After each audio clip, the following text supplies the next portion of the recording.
The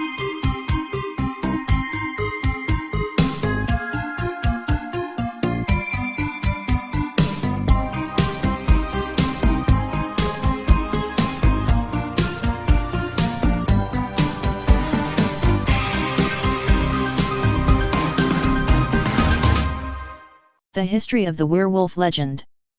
Werewolves, also known as lycanthropes, are legendary shape-shifting humans. As the name suggests, the shape these creatures take on is that of a wolf. The history of the werewolf legend has sprung up independently or spread to virtually every area of the earth. It is also one of the oldest legends of human monsters in recorded history. Where the legend originated can only be guessed by what humans have taken care to record. Their other name, lycanthrope, may also be a hint at the origin of this myth. Throughout history there are records of the trials of confessed or accused werewolves. In fact, they were hunted, questioned, and executed in much the same way witches were, because often witches were accused of also being werewolves. These so-called werewolf trials give us a historical glimpse at rampant human belief in werewolves. Some of the accused were arrested because villagers needed someone to blame for dead livestock or some other explainable occurrence, but others were accused because of actions far more sinister and less likely to be contrived. In 1521, Pierre Bergot and Michel Verdun were executed as werewolves. Historical records indicate that they were a serial killer team. In 1573, again in France, another werewolf was executed. His name was Gilles Garny, otherwise known as the Werewolf of Dole. He was a confessed serial killer. There are numerous accounts such as these, mostly in Europe. Interestingly, real wolves were plentiful in Europe at this time. Could people have simply been associating the carnivorous animal with people who behaved like animals? A more infamous case of werewolf execution is that of a German man named Peter Stump, or Stub. Peter was supposedly caught by his neighbors in his wolf form. They witnessed him taking off his wolf girdle, more on that later, when they closed in on him. At which time, he reassumed his human form. Peter confessed to murder, rape and cannibalism. His mistress and daughter were tortuously executed immediately after he was. The reason they were executed? For having knowledge of his crimes and sex with him. Yes, his daughter was executed for being raped by her father. What is worse? Her father had killed her brother and eaten his brains before he was captured. While all of these instances are proof of a long-standing belief in werewolves, they are not the first descriptions of werewolves in history. What appears to be the oldest story of a werewolf is not a gruesome group of serial killings followed by an execution, but an ancient Roman myth. Ovid wrote the Metamorphoses in 1 AD. In it, he told the tale of King Lycon, the origin of the word lycanthrope, who offended the gods by serving human meat to them at dinner.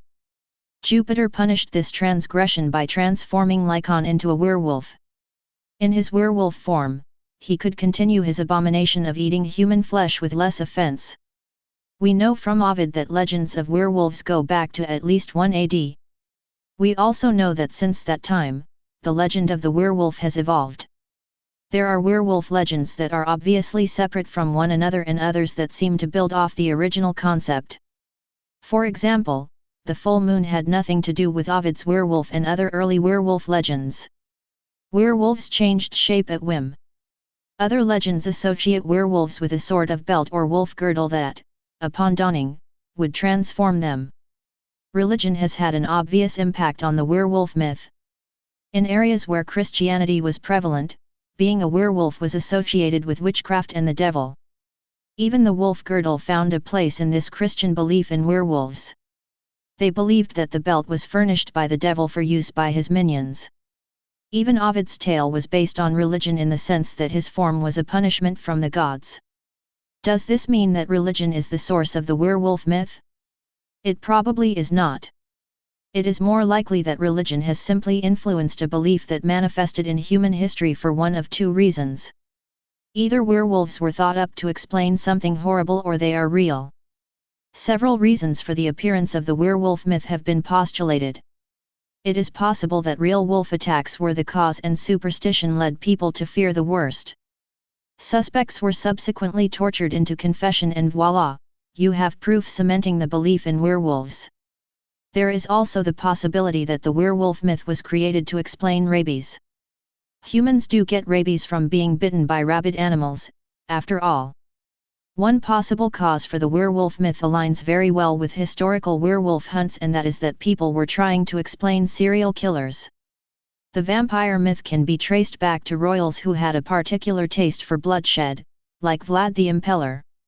However, the vampire myth only explains a lust for blood, not human flesh.